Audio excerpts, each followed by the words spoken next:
사람들이 좀 흥분했네. 신용도 좀 많죠? 전기차나 배터리에 우리가 너무나 취해 있다. 삼성 SDI도 버블이 났다는 거죠. 버블이 났기 때문에 버블을 까는 조정이 필요하다.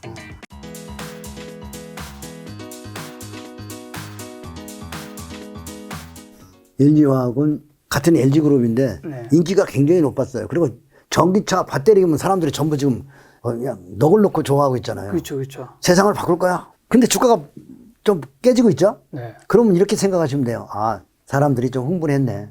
지인가치 이상으로 지나갔네. 그렇잖아요. 네. 신용도 좀 많죠? 1,400억. 그리고 인기 펀드에 들어가 있잖아요.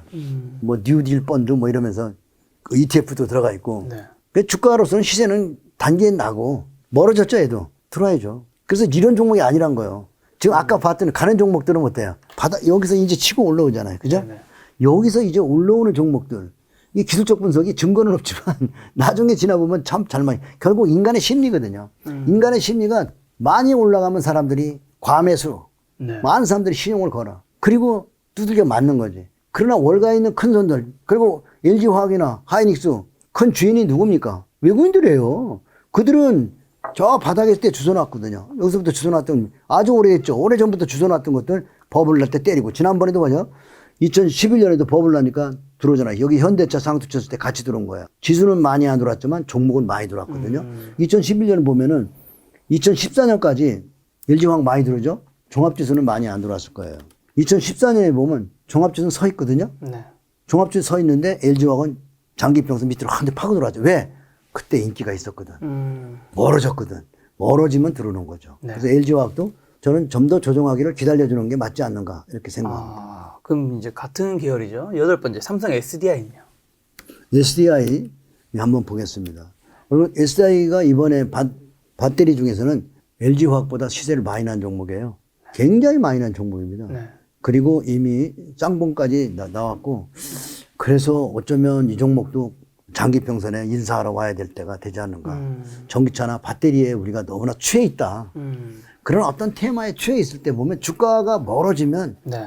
그게 힘들더라고. 그리고 시가총액이 상위에 올라왔다는 거는 전 밑에서 많이 치고 올라왔다는 거거든요. 네. 시가총액이 삼성전자 항상 1등 하지만 그 2등짜리들, 2등, 3등, 4등 하더니 네. 없던 애들이 들어왔잖아요. 옛날에 포스코가 시가총액 2위 했었는데 요즘에 뭐 네이버나 카카오 이런 것들이 막 치고 올라오잖아요. 네.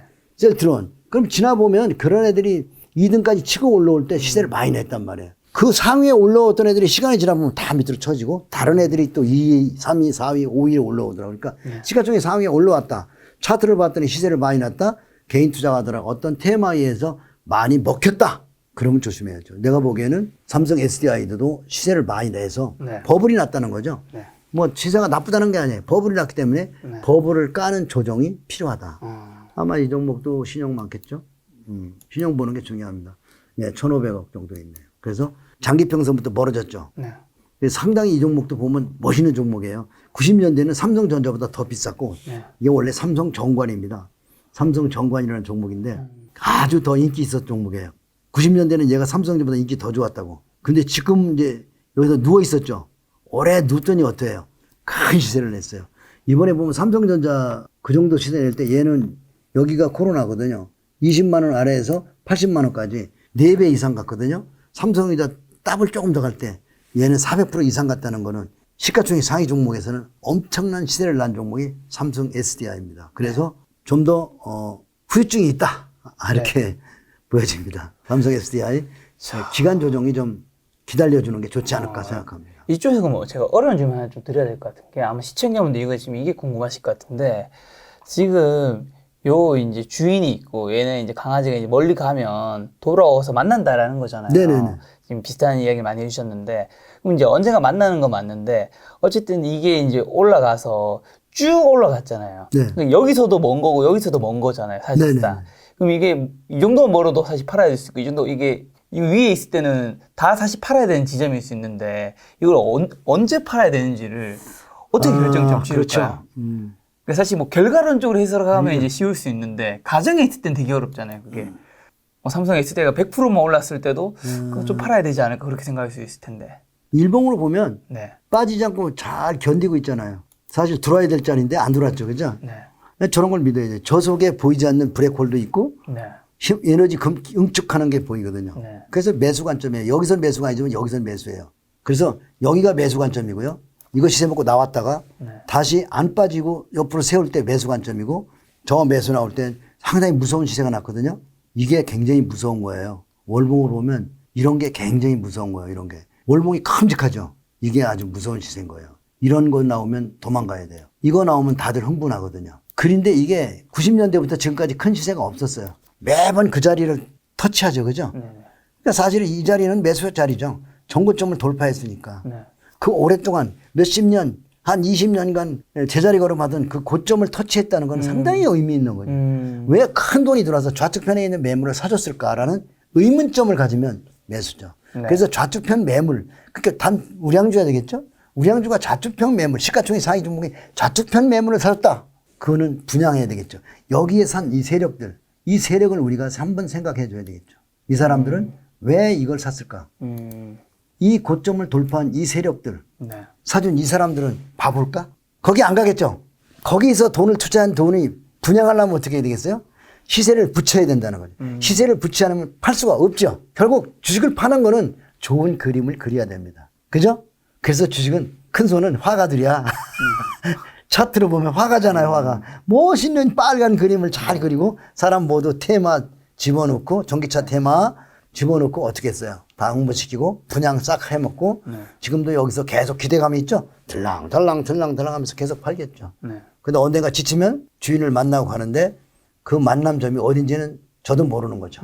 그 자리가 주인이 딱 만나기도 하지만 어떤 때는 주인 밑으로 내려오죠. 네네. 이런 질문이죠. 주인 밑에 내려온 거 어떻게 할 거냐. 진짜 좋은 거는 주인 밑으로 내려올 때가 좋은 거죠. 그렇죠. 아무래도 저점일 때니까. 네네. 그래서 그러면 우리가 삼성이 되게 단기적으로는 저도 뭐 만나서 팔아야 될 수 있다고 생각을 하는데 좀 한 2, 3년, 5년 뒤 장기적으로 봤을 때는 지금보다 좀 높아 있을 것 같으세요? 어떻게 생각하세요? 장기로 보면은 이제 좀 더 올라가 있겠죠. 장기로 보면 그런데 어차피 그 시간이 조금 걸리겠죠. 그 시간이 언제쯤 나도 모르고. 그리고 그럼 그렇게 할 바에는 어차피 그 시간이라는 그 돈이랑 기회비용이 있으니까 내가 딴 데 사고 제가 저점에 왔을 때 다시 그러니까 사면 이게 언제 사야 되냐면 네. 분명히 얘가 아픈 기세가 올 겁니다. 악재가 나올 겁니다. 네. 전고점을 돌파했지만 주인 밑으로 내려갔다가 전고점 넘어가는 시세가 나오잖아요. 네네. 아프게 조정하면 급등 나온다. 네. 그때 들어가서 단기에 먹으면 맛있잖아요. 아프게 조정하면 어떻게 해요? 급등 나오죠. 네. 옆에도 보세요. 급락하면 급등 나오죠. 급락하면 급등 나오잖아요. 이게 우리가 봐야 되는 거예요. 급락을 기다려야 돼요. 급락하면 급등 나오잖아요. 급락을 제가 급락을 한문으로 바꿔봤어요. 급락. 왜? 떨어질 낙자잖아요. 급락을 금으로 바꾸면은 세금자로 쓰면 어떻게 돼요? 금이 떨어진 거지. 급락이 네. 급락. 세금으로 바꾸면 금이 떨어졌다. 네. 급등 나오잖아요. 보세요. 급락하고 나서 급등 나오잖아요. 네. 코로나 때도 급락하니까 어땠어요? 급등 나왔잖아요. 여기 네. 코로나잖아요. 네. 급락은 급락이에요. 요 말을 잘 바꿔서 들으면 재밌겠죠. 그래서 우리가 주식을 돈을 벌려면 네. 위기에 맞서야 된다. 위기에 용기가 있어야 돼요. 오늘 이따 몰빵소녀 얘기할 건데 네. 위기에 시세와 맞서고 거기에 공격하는 자세. 네. 그것만이 사는 거죠. 그러니까 지금은 편안한 거죠. 네. 삼성 S대에 지금은 편안하잖아요. 그러면 저기 코로나 사태나 여기 2015년, 18년 때는 불안했잖아요. 불안하고 아무도 알아주지 않을 때 우리가 사야 되고요. 남들이 다 인정해주고 그럴 때는 멀리 떨어져서 여기 있는 다음 조용한 종목들을 보유하고 가는 거죠. 그게 바로 팜 시스템이에요. 팜 시스템은 미리미리 준비하고 기다리는 거죠. 그게 다 해주더라고 보니까 시간이 지나면. 그것도 이제 이 월봉 차트를 많이 보다 보면 네. 다 이게 해준다는 소리가 여기 다 써 있어. 다음 반등 또 해줄 거야. 또 해줄 거야. 많이 조정하면. 이게 다 써 있다고 여기. 그래서 월봉 차트를 많이 봐야 되는 거예요. 자, 9번째랑 10번째 현대차 기아인데 뭐 이거는 한 군데만 봐도 뭐 될 것 같은데요. 현대차 하나만 봐도 되겠죠? 네. 현대차는 봐야 돼요. 현대차 할 얘기가 많습니다. 아, 왜요?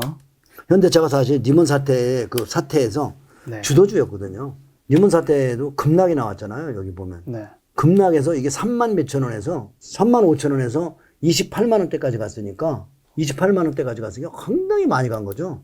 38에 24 아니에요. 근데 가는 거 보세요. 속도 보세요. 팍팍팍 하죠.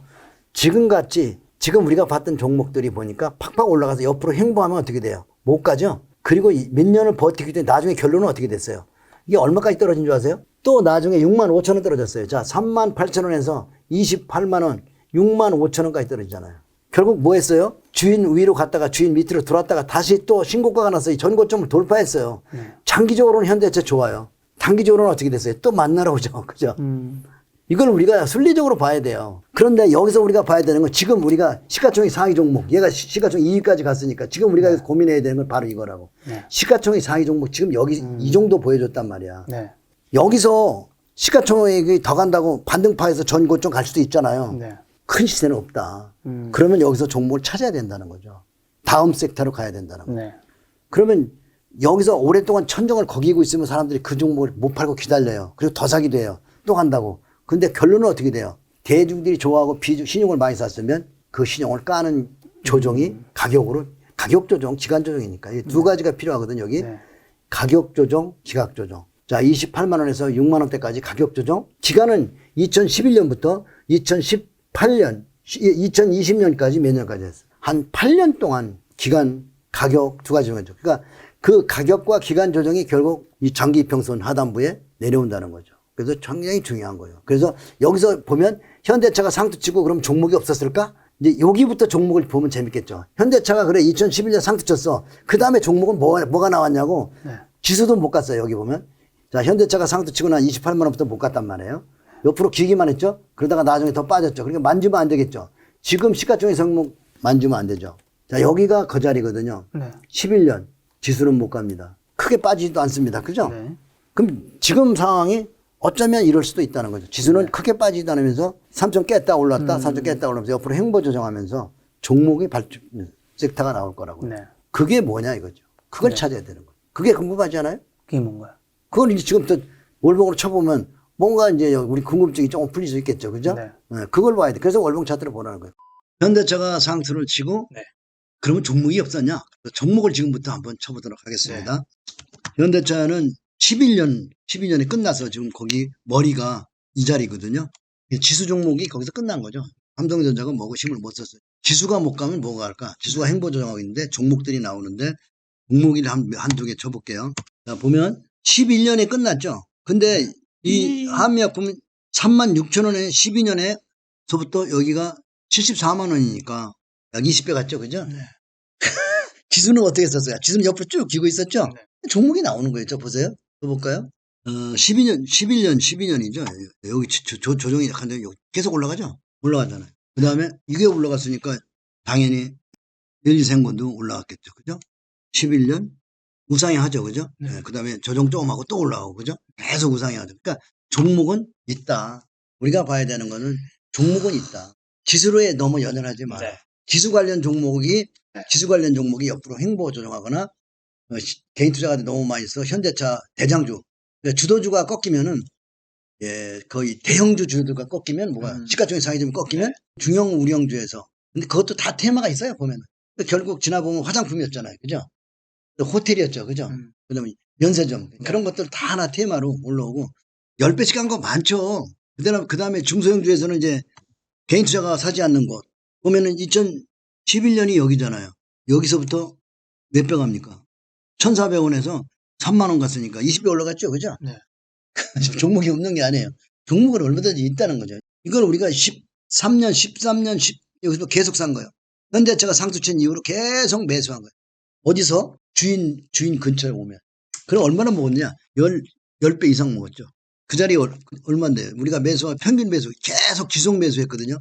내가 이 자료는 다음번에 내가 임작가 TV에 나오는 기가 있으면 보시면 그 2,800원, 3,000원대 매수했죠. 여기 45,000원 찍었죠? 15배 올라갔죠. 지금 장이 나쁜데. 왜 삼성전자에만 매달려 있냐, 이거. 배당 계속 줘요. 네. 가치 있는 종목이에요. 그러니까 결론적으로 지수 관련 종목들이 상투 찍으면 가치주들이 지금 앞으로 가치는 뭘까요? 부동산은 지금 계속 올라가고 있고, 그죠? 네. 부동산을 많이 가지고 있는 기업들. 그 기업들이 앞으로는 주가가 그걸 우린 자산주라고 그러죠? 네, 그렇죠. 자산주 시대가 올 거예요.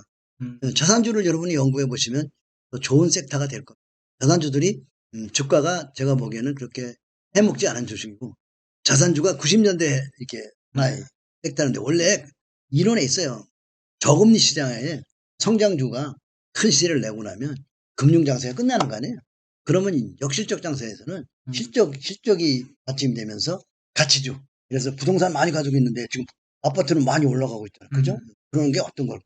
그런 거를 연구해야 되겠죠. 그죠? 네. 그래서 그런 것들을 매수하고 있어요. 지수는 이렇게 하더라도 네. 우상향할 겁니다. 그래서 현대차를 보면서 우리가 이제 공부해야 되는 거는 지수가 못 간다고 해서 종목이 없는 게 아니라 지금 여러분이 가지고 있는 종목들 지수 관련 종목은 비중을 조금씩 줄여서 다음 주도주, 다음 섹터 주도주에 조금이라도 편성하면 좋겠죠. 예를 들어서 삼성전자에 1억 있다 그러면 한 1,000만 원 빼가지고 다음 섹터들에서 조금씩 담아보고 그 공부가 되면 나중에 맞아. 이제가 많이 나고 많은 사람들이 좋아하고. 이 주식하고 결혼하지 말라 그랬잖아요. 주식이 영원히 올라갈 것 같은데 영원히 올라간다고 생각이 드는 순간 조정이 들어요. 그 생각이 들 때 일단 물러서야 돼요. 아니면 비중을 잘 조절했으면 장기 보유하시면 돼요. 왜냐면 이러고 또 갈 거니까. 네. 그래서 비중이 많으면 어떻게 해요? 몰인했으면 음. 답답해 죽습니다. 네. 다음 가는 종목을 사야 될 거 아니야. 네. 그래서 현금이 반드시 필요한 거예요. 현금이 필요하면 어떻게 해? 물린 종목을 좀 찢어보는 것. 그게 좋은 거죠. 그래서 지수가 조정한다고 현대차나 지금 시가총액이 조정한다고 울지 마라. 이 조정 이후에는 그동안 못 간 종목들이 네. 아까 보여줬던 대로 새로운 섹터에서 반등이 세게 나올 거. 그 종목들을 여러분들이 조금씩 편입하는 거지. 아니면 지금 시가총액 상위 종목에 가지고 있는 분들은 그런 종목을 나눠서 같이 네. 포트폴리오 분산 투자하시면 좋은 결과를 있고 이쪽에서 잃어버린 거 그쪽에서 찾을 겁니다. 그러면 지금 지수가 어쨌든 추락했으니까 주가도 이렇게 오른 것도 있지만 좀 떨어진 것도 많잖아요. 네네. 떨어진 것 중에서 좀 더 모아가야 되는 주식도 좀 혹시 있을까요? 지금 이 장에서 떨어진다고 좋은 거는 아니지만 네. 가치 대비 떨어진 거는 아까 얘기했던 1.2생활공고 같은 건 많이 떨어졌잖아. 그런 주식 모아가지고. 네, 아모레퍼시픽도 많이 떨어졌더라고요. 네. 위드 코로나 그러니까 코로나와 같이 살게 되면 화장품은 영원히 끝난 거야. 절망이잖아, 그지? 네네. 절망이 매수 신호예요. 절망은 답이 없잖아요. 네. 답이 없을 때 답이 없는 걸 사야 되고 답이 나오면 전기차 답 나왔잖아. 코로나 가면 복귀 해줄게 답 좋은 나왔지, 말이다. 그지? 네. 그죠? 반도체 슈퍼사이클 답 나왔지. 네. 근데 답이 나왔는데 답에 투자했더니 어떻게 해요? 손해시키시죠. 답에 투자하지 마라. 주식에 결혼하지 마라. 영원히 갈 것 같을 때 비중을 줄여라. 이런 것들이 주식 공부예요. 여행주 좀 오른 정도 한 개만 볼 수 있을까요? 네네, 그러죠. 단기에는 좀 깊게 올라왔죠. 네, 네, 그래서 올라왔고. 장기평선 저항선 때 지금 매물이 와 있는데 조정 좀 했네요. 우상향 할 수 있지만 단기보다는 조금 더 횡보 조정해주면 좋지 않을까 하는. 어떻게 보면 코로나 이전에 최근에 고점이라 할 수 있는 거는 다 올라온 거네요. 좀 많이 올라왔죠. 많이 복구해서. 혹시 호텔 섹터도 하나 볼 수 네, 있을까요? 호텔 신라가 면세점이니까 네. 두 개지 다죠. 호텔과 얘는 면세점. 얘는 뭐 별로 그렇게 움직인 게 없습니다. 괜찮아 보여요. 호텔 신라는. 요즘 좀 떨어지긴 했네요. 많이 조정받았죠. 많이 받았어요. 그래서 조정을 많이 받았다. 네. 이렇게 보여집니다. 그래서 이 종목이 보이면 조정을 많이 받으면 반등이 나오죠. 네, 바로 이거예요. 조정을 많이 받으면 반등할 것이다. 인기 종목들도 반등이 나올 거예요. 그래서 너무 실망하지 말고 차분히 기다리면 반등 줄 때 이 종목이 현대차를 봤더니 시세를 크게 나고 옆으로 횡보 조정하는 거고 그 이후에는 떨어지는 구간이더라. 그걸 여러분이 감지했으면 비중을 거기서 조절하시면 좋습니다. 한 가지 궁금한 게 여행주에서 이제 항공 쪽은 이제 빨리 좀 많이 올랐잖아요. 네. 근데 어떻게 보면 같은 위드 코로나에서 화장품은 좀 많이 떨어지는 거는데 같은 어떻게 보면 가열이라 볼 수 있는데 조금 이게 차이가 나는 건 뭘까요? 온도차가. 화장품하고 여행하고요. 네, 항공이랑. 그건 저도 모르겠어요. 모르겠지만 하나는 화장품이 좀 많이 올랐지. 한미 화장품 중에서는 아모레퍼시픽이죠.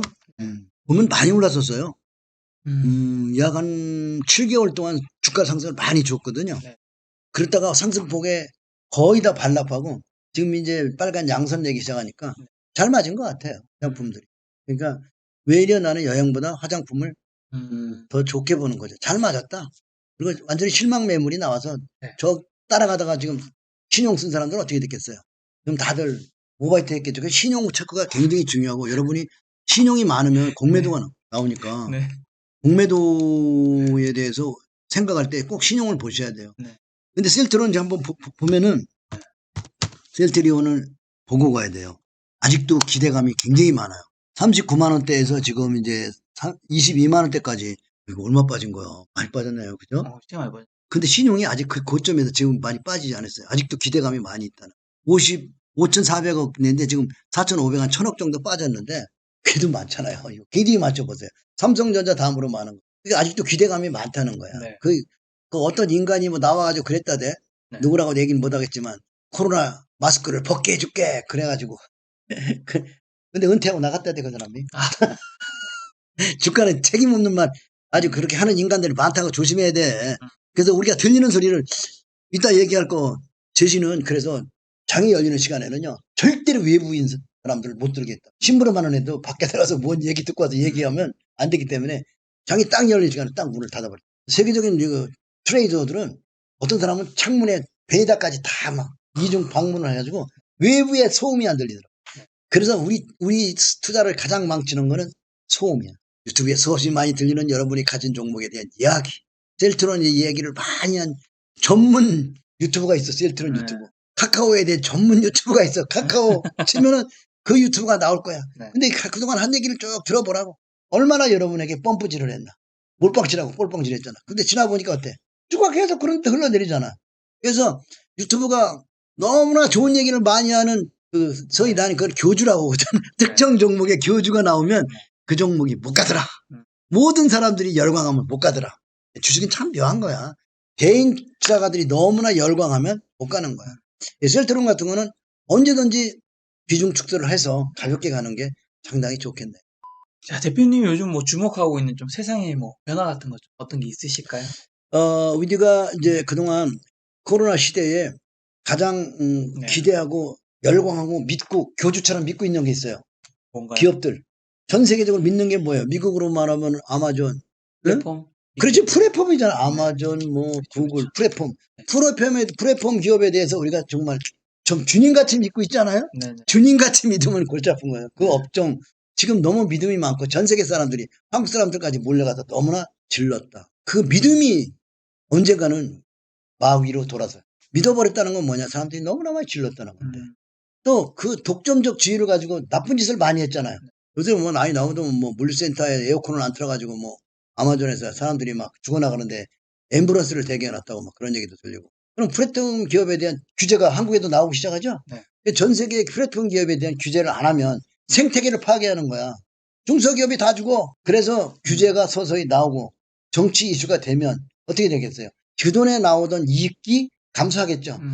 주가를 선반영됐다 그러면 주가가 조정이 오는 거죠. 그래서 우리가 믿음이 확실히 믿고 있는 그 업종 섹터에 대해서 약간은 우리가 의심을 하고 포트폴리오를 네. 분산 투자할 때가 되지 네. 않느냐. 너무 그쪽에 올인하지 마라. 이렇게 부탁드립니다. 알겠습니다.